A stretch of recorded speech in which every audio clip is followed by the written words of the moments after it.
Hello, it's your favorite sports Unc here. Don't forget to hit that subscribe button to join the fastest growing community on YouTube. Remember, Nightcap doesn't happen without you. So please subscribe or you're going to make Ocho cry. Number 10, Florida State. Man. Now, you was number 10 last week when you went over to Ireland, and I think, and Georgia Tech beat you. You come home, you're still number 10, and you lose at home to Boston College. Now they fall unacceptable 0-2, 28-13 losers to Boston College. Let me see if I can get this name right. DJ Uiagalelei. Did I say it right, Ocho? Just say DJ U. DJ Uiagalelei. Matter of fact, DJ Unbelievable, because that his performance tonight was unbelievable. Yeah, Ocho. I mean, you do realize he was at Clemson before Trevor Lawrence got there. Yeah. Trevor Lawrence been in the league like 3-4 years. Yes, sir. So what does that tell you? If I'm not mistaken, he's on his third team. This is his third team. Clemson, Oregon State, now FSU. That performance wasn't good enough, Ocho. You watched the game. Talking to us about what you saw. I'm upset. It makes me sick. As a resident of the state of Florida, I'm embarrassed. The best football team in Tallahassee is Florida A&M. Performances like tonight is why coaches get fired. DJ you have to play better. You can't compete at any level, whether it's Pee-wee, junior high, flag football, college, high school, in the NFL. It comes down to the most important position on the field, the quarterback position. The team goes as the quarterback goes. Tonight, it just wasn't good. It wasn't good. I'm not sure if he's the best fit. I'm not sure if he's the best option. But if Florida State wants to compete the rest of the season, they're going to have to make a decision at the quarterback position. Unless magnificently, the quarterback turns it around in some way, shape, form, or fashion. His confidence right now, Unc, his confidence is shot. Shout out to Brian. I'm talking about shout out to Bill O'Brien on having a Boston College team that was ready to play, especially defensively. I love the quarterback, Castellanos. Did I say that right? Castellanos. Castellanos. You know, he played some good football. He played some good football. Ran hard, caught the ball well out of the backfield. Listen, on third down, Unc, Florida State was 3 for 14, man. Well, you gonna lose. 3 for 4. Hey, listen, 3 for 14. Yeah. Like on a video game, if you playing NCAA college 25, you can go better than 3 for 14. I'm thinking about the Florida States of the old with the Charlie Wards and the Peter Warwicks and the Bowares and the Marvin Snoop Menace. Mm-hmm. Man, they got to be upset. They got to be upset. People that are fans of Florida State have to be upset. You can't have that kind of performance, for one, way out there in Ireland against Georgia Tech, and then come home in your home stadium, Unc, and play like that. Like, these are the kind of performances by a team that get head coaches fired. Somebody gonna have to answer, because it doesn't get any easier. I forgot. I'm looking at the schedule. I forgot who Florida State has next. It might be Memphis or something like that. Yeah. They need a game where they can string things together. They weren't in sync. The quarterback and the receivers tonight, seemed like almost every ball was off. There was no chemistry. Seemed like they hadn't even practiced before. Like easy layup stuff, comeback routes, curl routes, sitting in zone, ball to the left, ball to the right, ball hitting the floor before it get to the receivers. Well, you know, I don't know what was going on. From what I saw, goddamn, FAMU quarterback right now, matter of fact, he could come right now and do better than what I just saw tonight. Come on, man. Mr. Easy throwing a 7 route on the goal line. He had a situation, they switch it, the guy comes in. How do you miss that? Throw it out of bounds. And you had to settle for a field goal. That's a touchdown. That changes the game itself. 100% of the balls thrown out of bounds are incomplete. So I don't know if he thought that was, it was Canada. The field was a lot wider than what it was. But he struggled. I mean, he struggled. I mean, you know, he played well. If you look at his freshman year, I thought the kid, because he played so well, he had a couple of 400-yard games, if I'm not mistaken, his freshman year. I thought, man, if this kid stay on this trajectory, he's going to be a top 5 pick. Big kid. He's like 6'4", 6'5", 240, big time arm. Yeah. But all the intangibles. I think the thing is, now there's nothing wrong losing your job to Trevor Lawrence. Trevor Lawrence turned out to be the number 1 pick in the first pick in the draft. There ain't no, it's just like Jalen Hurts losing his job to Tua. Tua was a top 5 pick. There ain't no shame in that, Ocho. Oh, yeah. There ain't no shame in losing your job to a top. Not at all. But okay, you didn't like the way now you come in and you still struggling. And the new guy, Klibnik, I think he takes your job. And now you go to Oregon State and you don't find happiness there and you don't play well there. You come to Florida State. And it's 2 games in, there's a reoccurring theme here. You're the only common denominator of it. If you say, okay, Clemson, Oregon State, and Florida State, the only common denominator is you. Yeah, his confidence is shot, Unc.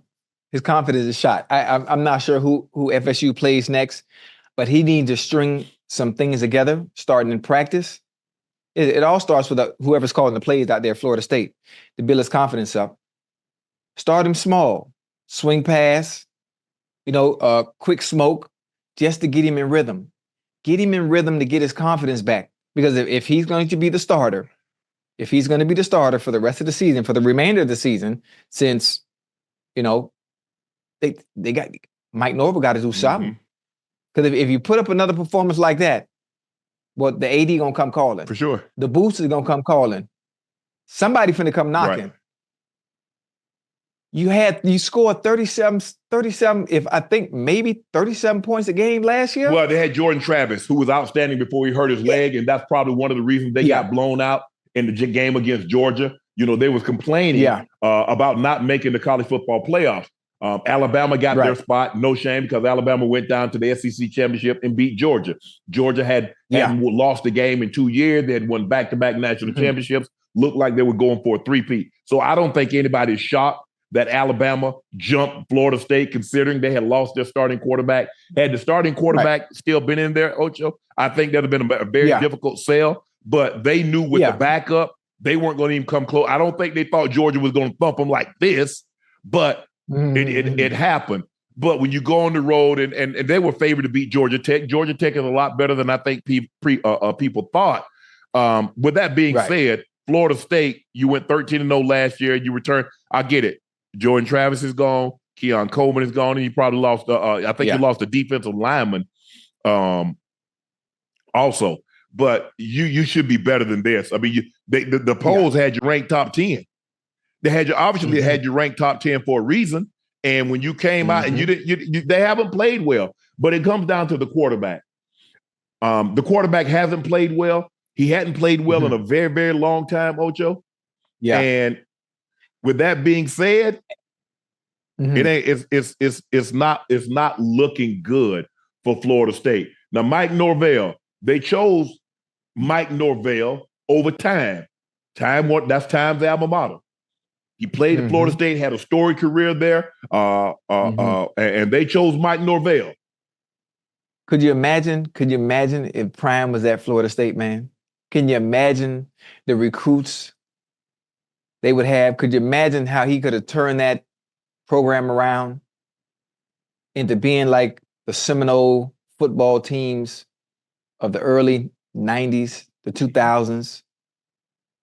I'm thinking about it. Okay, the quarterback play is subpar. Yeah. It's not up to par. But there was a time Keon Coleman's gone, there was always somebody next in line. Sure. When somebody leaves Alabama, there's somebody next in line. When somebody leaves LSU, there's always the next dog in line. I'm not sure what happened. At what point did we lose recipes when it comes to the Florida teams, FSU, UM, and the Gators? There was a time when the big boys left, there was always another dog in line to keep it rolling. So if the quarterback position is subpar, there was always some dogs at receiver that can make up for the lack of quarterback play or lack of consistency at the quarterback play because they were just that good. Now everybody spread out all over the place. I look at some of the young bulls down at Ohio State. Jeremiah Smith. I think I said his name right. He went to Ohio State, come right from Chaminade. Mhm. You know, Jerry Jeudy. All the receivers that I would like them to stay home and play for their home No, most of teams. them leave. Can you imagine if all of them stayed home and played? Look at Amari Cooper. Amari Cooper left. Most of those guys left. Oh, everybody left. So now, let's say, okay, you can't get a quarterback. But then you always have those dogs in line at the receiver position. You know, all we have to do is just put it in his hands or put it in the area. Just put the ball in the vicinity and they will do the rest. They'll make it work. Yeah. It ain't the same no more. It ain't the same no more. I'm not saying he's going to have the same type of success, but I think it'd have been a very similar situation to when Kirby Smart went back to Georgia, because Kirby played at Georgia and it's like, okay, came home. That'd have been a very similar situation with Prime going to Florida State. But, you know, whatever, they made their decision. They wanted to go with Mike Norvell. And, you know, I think he went 13-0 last year. The quarterback gets hurt.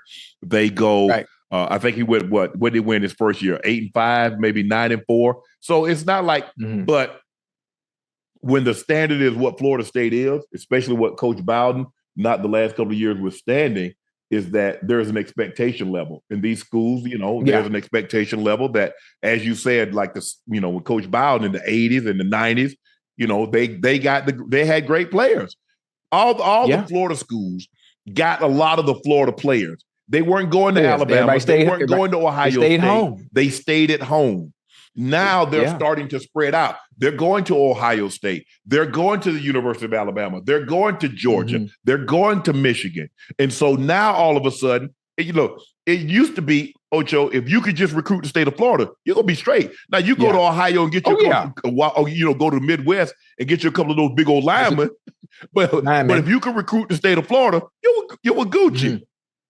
Yeah. Well, it's getting harder and harder to recruit the state of Florida because they're not putting out the pros like Alabama, like Ohio State, like Georgia. You see Georgia every year churning out defensive players. You see Alabama every year churning out offensive and defensive players. You see Ohio State. You get Chase Young. You get the Bosa brothers. You get those stringer receivers going out of there. You get the offensive linemen. So they start to see that like, well, hell, what Florida, when the last time y'all put multiple players in the first round in the NFL?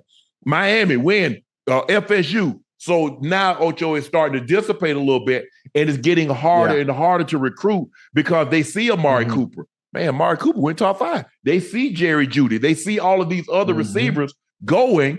And what's the other guy that he was at Jackson? He was at Atlanta. Then he goes to Jacksonville. Now he's at Tennessee. I think he's a Florida kid, isn't he? Calvin Ridley? Where's Ridley from? Ridley from Florida or Alabama? You know what? I'm not sure. I'm not sure where Cal from. I'm not sure. I'm not sure. I don't know. The quarterback has to play better. I mean, if he doesn't, you're not going to win. Now, the ACC is not what it once was. You got Clemson. We'll see what Louisville is going to be. I don't know if they got Notre Dame on the schedule this year.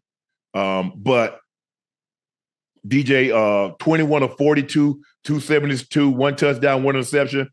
50% in college is not good. No. It's not good in college. 50% in college, 50% used to be like 55% was really good in the NFL under the old rules. Now, if you're not completing 65%, damn near 70% of your passes in the NFL, with the way the rules are and the way the field is spaced, man, 50%, you trash. You definitely not good in college if you only complete 50% of your passes. But they got to do. Damn, man. They do. FSU do play for Notre Dame at Notre Dame. Wow. Wait, who does Florida State play next? Who do they play next? What's the date? They play Memphis, if I'm not mistaken. They play Memphis. What they play Memphis next week, or do they have the 14th at home? Man, listen. But if they lose, what if they lose to Memphis, huh? So they got to buy. So they play. Okay. All right, well, they got some decisions to make. They say Ridley's from Lauderdale. Somebody in the chat say Ridley's from Lauderdale. Oh, you from the crib? Okay. I ain't even know Ridley was from the crib. So, he lose to Memphis? Oh, Billy Napier, they might get him up out of there. Yeah. 0-3? Man, listen. Ain't looking. It's not looking pretty because in order to beat Memphis, Mike if Norvell. I'm not mistaken. Oh, my bad. Yeah, I meant Mike Norvell.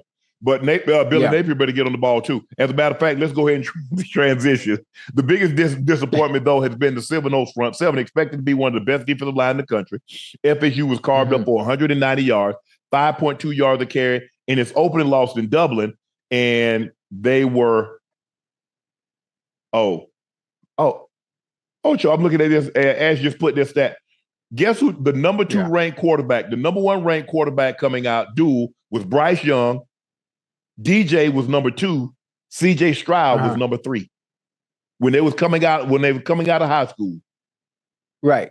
Uiagalelei. What DJ went to high school at? Where did he go to high school at? Oh, that's in Jersey, isn't it? California. He went to St. John Bosco. So all 3 of them from California. Oh, he went to St. John Bosco? Okay. All 3 of them from California. Okay. Yeah, Bellflower, California, and CJ is from Rancho Cucamonga. Damn, man. See, he was 6'4" and a half, 246 pounds. CJ was 6'2" and a half, 194. Bryce Young was 5'11", 183. Bryce was number 1. CJ was number 2. DJ was number 2, and CJ was number 3.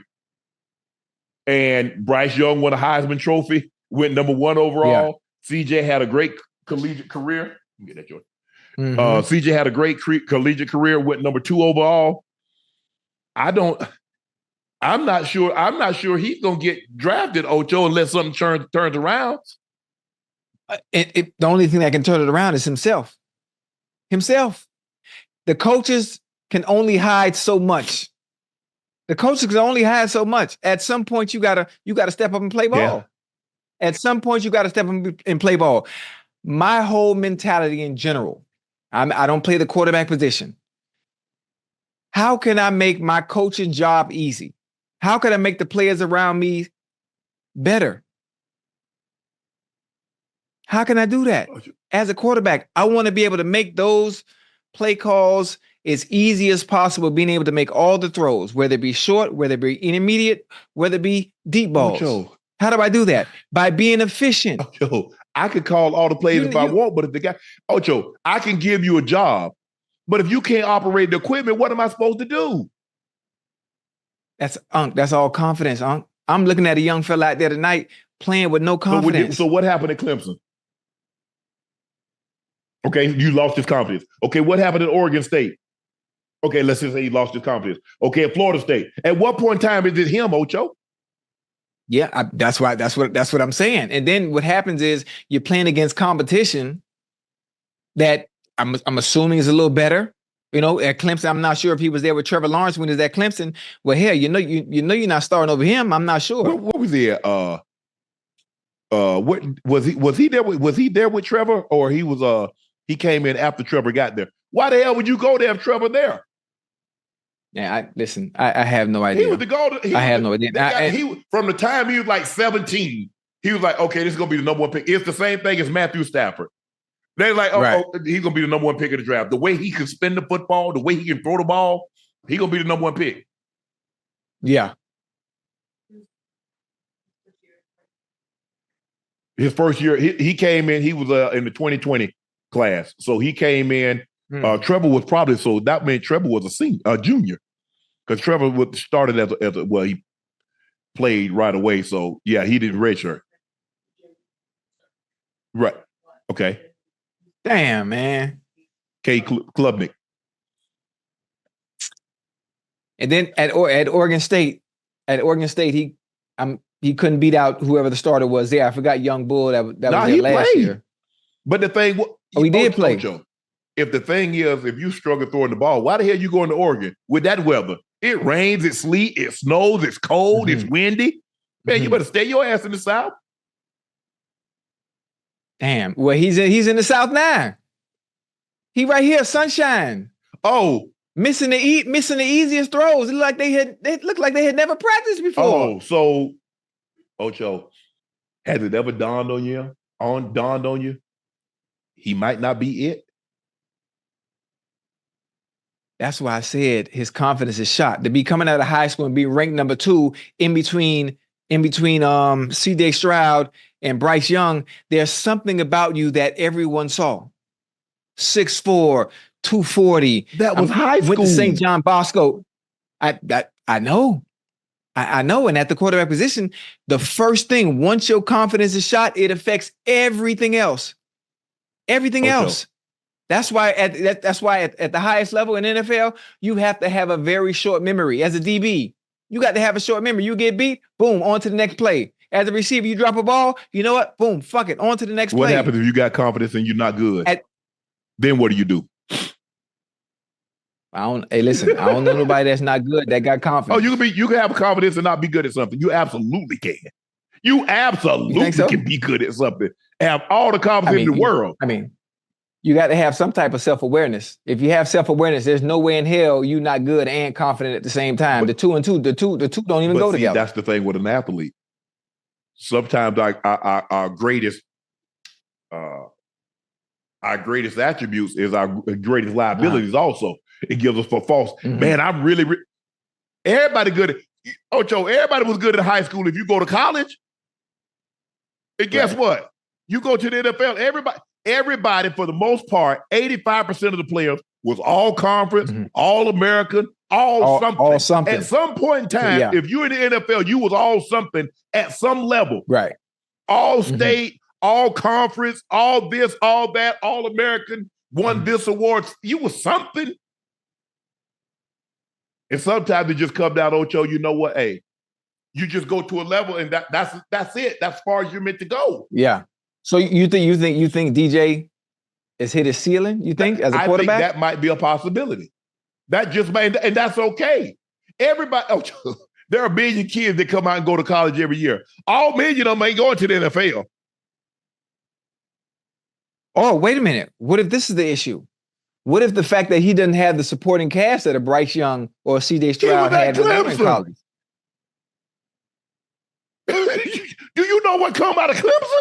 They were playing for national championships. I mean, I don't know. I don't. Hey, it's tough. It's hard. I don't like. But I get what you're saying. When a guy comes out as heralded as he is, with this, he has all the physical attributes, everything that you can look at and say that's what a quarterback should look like. 6'4.5", 240 plus pounds, big time arm, pass eye test, sturdy body, can make every throw on the field. And so when you look at all the measurables, that's it. Yeah. You're saying to yourself, man, give Bryce Young that body. Let Bryce Young be 6'4.5", 2 instead of 5'8", or maybe 5'9", 5'10", 5'11", 180 pounds. Give him that body with his makeup. Right. But everybody, I mean, God ain't give Tom Brady, Lamar Jackson legs. Yeah. Hey, listen, you got to work with what you got. I can't give you everything, Ocho. So you want Steph Curry to be able to be like LeBron, 6'9", can come down here and shoot the ball. What? And shoot the ball like that? How is that fair? So, hey, I don't know what it is, but I definitely thought after watching him for a couple of games, because when he came in for Trevor Lawrence, Ocho, he threw for like 400 yards. Because I think Trevor Lawrence got hurt. Didn't Trevor Lawrence miss a couple of games? And he came in, Ocho, and I'm talking about he lit it up. On fire, huh? Again. Look at Trevor. That's why I said the supporting cast he had out there. Games. You heard me? I guarantee you I'm right. The supporting cast he out there, the supporting cast will save you every time now. And when you got them dogs surrounding you, they will save you every time. But guess what? Those dogs probably said, man, you hurting our chance to get to the league because now you got us looking like we can't play. Right. Damn. I know one thing. The best collegiate football team in Tallahassee is Florida A&M. Matter of fact, FAMU might beat Florida State based on what I saw tonight. No, that's how I'm feeling. Because you definitely, I remember going to camp my rookie year. Man, Ocho, man, the quarterback was so bad. I was like, man, I'm not going with you in no one-on-one. I'm backing up. You're not finna get both of us cut Because I see the way you throw it, you're going to get cut. You're going to have me out here. People, Right. you're going to have Coach Reed and them thinking out here, I can't do ish. Oh, no. Nope. Man, hey, listen, he got a week to get together. Get it together. Get your confidence back. I know that's what it is. Young bull got to get his confidence back, and he need them receivers. Them receivers got to help him out. They got to help him out.